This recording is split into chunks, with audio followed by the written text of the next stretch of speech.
In this video, I'll be showing you how to fix unknown app blocked problem on Samsung. It's a very simple method, so if you find this video helpful, be sure to drop a like and subscribe. Now, the unknown app block problem on Samsung devices is almost always caused by a feature called Auto Blocker.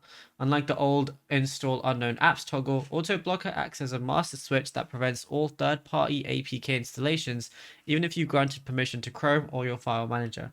So Samsung has moved this setting into a specialized security menu to prevent accidental side loading. So what you want to do is open up your settings menu, then go ahead and go over to security and privacy.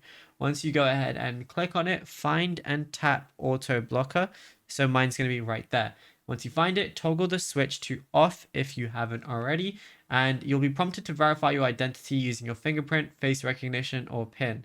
And what you can also do is go to settings, Google, then all services, tap advanced protection, and if that's enabled, go ahead and disable it as well.